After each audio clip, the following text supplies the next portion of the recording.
पंडित श्री रामचर्मा आचार्य, लेखक। अगर आप क्या सोचते हैं कि आप लोगों के ऊपर हमारा कोई असर नहीं पड़ता? ये हमारा मौन ब्रह्म तत्व है।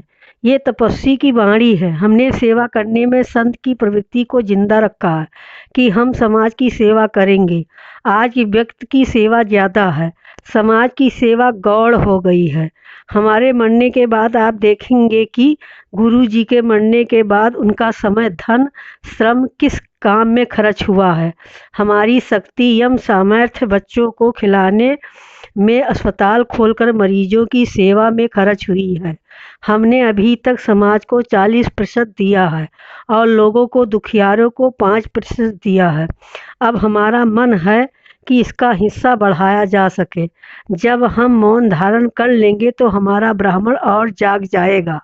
उस समय हम व्यक्तियों की भी ज़्यादा सेवा कर सकेंगे, ठोस सेवा कर सकेंगे। अभी तक हमारी सहानुभूति का अंश ज़्यादा रहा है, सेवा का हिस्सा कम रहा है।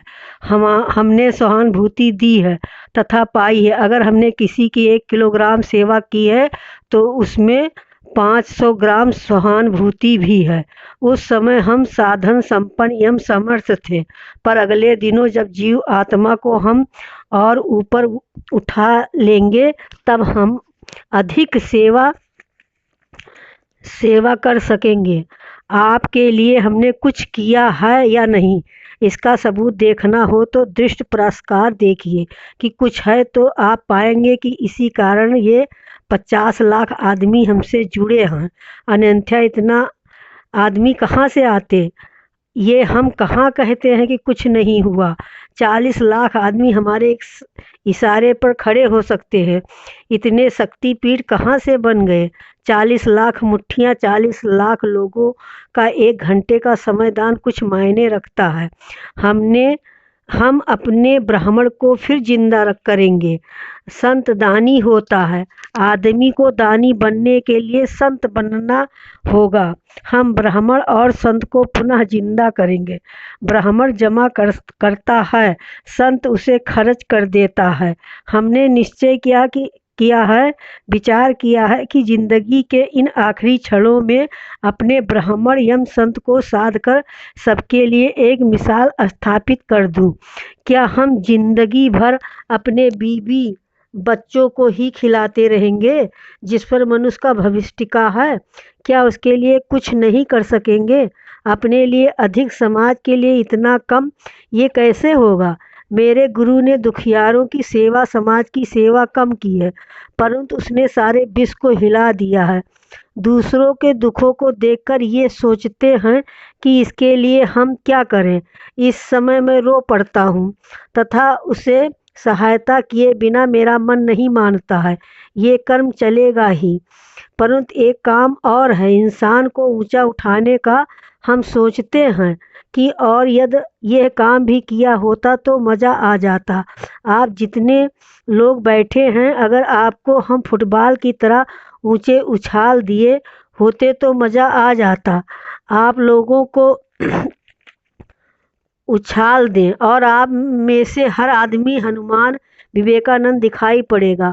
आप लोगों में एक भी आदमी ऐसा नहीं है जो रैदास की तुलना में गरीब हो, परंतु आप इतने भारी हैं कि आप सेल्स काम नहीं कर रहे हैं। आपके हाथ उठ नहीं पा रहे हैं। मानसिक दृष्टि से एक एक बेड़िया इतनी भारी है जैसे 1000 मन की हो। ऐसे में आपको कैसे हटाऊं? आपकी बेड़ियों को मैं कैसे काटूं? क्योंकि हमारे बाद इन बच्चों को खिलाने वाला, नर्सिंग होम चलाने वाला कहाँ से लाएंगे?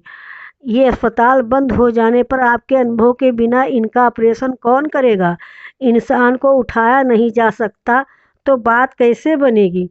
इसी काम के लिए हम समय लगाना चाहते हैं। सवाल हमारे समय का है। आप तो केवल पूजा के पीछे पड़े हैं, देवी देवता के पीछे लगे हैं कि मनोकामना पूरी हो जाए। किसी दिन मेरे दिमाग में गुस्सा आ गया हो तो पूजा को ही बंद कर दूंगा और कहूँगा कि इसी के पीछे पड़ा है, पूजा के चक्कर में पड़ा है। पूजा से अज्ञा चक्र जगेगा, सुन लेना, एक दिन मैं पूजा को गालियाँ दूंगा। यदि यही रटता रहा कि सब कुछ पूजा से मिल जाएगा और यही समझता रहा कि माला घुमाने को पूजा कहते हैं, देवी देवता को पकड़ने का नाम पूजा है, अज्ञानी लोग, भ्रमित लोग मनुष्य को दबाने तथा चक्कर में डालने के लिए नाम को पूजा कहते हैं। देवी देवताओं को पकड़ने के लिए, मनोकामना पूर्ण करने के लिए जो आपने पूजा का स्वरूप बना रखा है वो बहुत ही घटिया रूप है। पूजा ऐसे नहीं हो सकती, ध्यान ऐसे नहीं हो सकता जैसा कि आप लोग ने समझ रखा है कि अगरबत्तियाँ चढ़ाएंगे, चावल चढ़ाएंगे, शक्कर की गोलियाँ चढ़ाएंगे और मनोकामना पूर्ण हो जाएगी। इतना घटिया अध्यात्म नहीं हो सकता है जैसा कि आप लोगों ने सोच रखा है। आपकी पूजा घटिया, आपके देवता घटिया, सब घटिया हैं। इसको समझना चाहिए। हर रोज़ चिट्ठियाँ आती हैं, हर शाखाओं में मार काट मुझे मैनेजर बनाए। इस मैनेजर को निकालिए।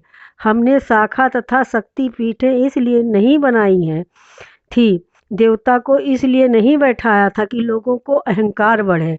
हमने ट्रस्टी इसलिए नहीं बनाया था कि इसे बर्बाद करो। हमने स्वयं गलती की है इन लोगों को मालिक ट्रस्टी बनाकर, इनके अहंकार एवं स्वास्थ्यपरता को आगे बढ़ाकर। अब पंचायत समितियों में जिस प्रकार झगड़ा होते हैं, हमारे शक्तिपीठों में हर जगह चंडालपन है। हमें क्या दिखता नहीं? क्या हमें शक्तिपीठें इसलिए बनाई थी? पूजा इसीलिए प्रारंभ की थी, इसलिए संगठन बनाया था कि आप लोग अहंकारी बन जाएं और आपस में एक ही दूसरे की टांग खिंचाई कीजिए। आप ऐसी पूजा को बंद कीजिए, पूजा मत कीजिए, पर यह घटियापन बंद कीजिए। आप नास्तिक हो जाइए भले ही, पर आप इसी तरह के संगठन बनाना बंद कर दीजिए। आप शक्तिपीठों को बनाना बंद कर दीजिए। यहाँ हम एक बात अवश्य कहेंगे कि आप आध्यात्मिक मतलब के मौलिक सिद्धांतों को समझिए, पूजा को पीछे हटाइए। आध्यात्मिकता के मौलिक सिद्धांतों को समझिए। आप ये मत सोचिए कि गुरुजी ने 24 लाख का जप किया था। नहीं, हम और 24 लाख के जप करने वालों का नाम बता सकते हैं जो आजकल बिल्कुल खाली एवं छूछ हैं। जप करने वाले कुछ नहीं कर सकते हैं। हम ब्राह्मण को शक्ति संत की शक्ति जगाना चाहते हैं। आप राम का नाम लें या न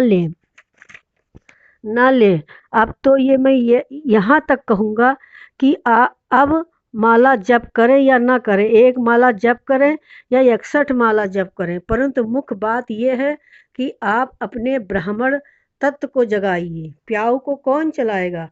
हनुमान चालीसा पाठ करने वालों कितनों का भला किया है। ब्राह्मणों ने भला किया है, संतों ने भला किया है। ब्राह्मणों की वाणी में, संतों की तपस्या में बल होता है। आपको इस प्रकार कोई मिल जाएगा तो आप नास्तिक हो जाएंगे। आप पूजा का महत्व बढ़ाइए। अध्यात्म इन लोगों के द्वारा ही टिका हुआ है। आपके पास बैंक में धन जमा नहीं है तो चेक कैसे काट सकते हैं? आपकी बैंक में पूंजी होनी चाहिए। पहले जमा तो कीजिए कुछ। केवल पूजा से ही काम चलने वाला नहीं है। हमारी सबसे बड़ी पूजा समाज की ही सेवा है। हमने लाखों आदमियों की ही नहीं वरना सारे विश्व की सेवा की है। हमने अपनी अकल, धन, अनुष्ठान, वर्चस्व सभी इसी में लगाया है। हमने खेती करने वालों, मकान बनाने वालों को ही देखा है कि सेवा के नाम पर नग्न हैं। आप अकेले चले, हमारे गुरु अकेले चले हैं, हम अकेले चले हैं, आप भी अकेले चलिए। संगठन के फेर में मत पड़िए। आपको बोलना नहीं आता है। आप कहते हैं कि व्याख्यान सिखा दीजिए। आप हैं कौन? हमें बतलाइए भाषण से क्या होगा? हमारी बात मानिए। आपको बोलना नहीं आता है तो हम क्या करें? आप पोस्टमैन का काम करिए, हम बोलना सिखा देंगे। लड़कियों को सिखा दिया था। महाराज महाराज जी हमें भी बोलना सिखा दीजिए। आप त्याग करके तो हमें बतलाइए। जवाहरलाल नेहरू एवं शास्त्री जी को गांधी जी ने खादी बेचने को कहा था। वो घर घर जाकर खादी बेचते थे।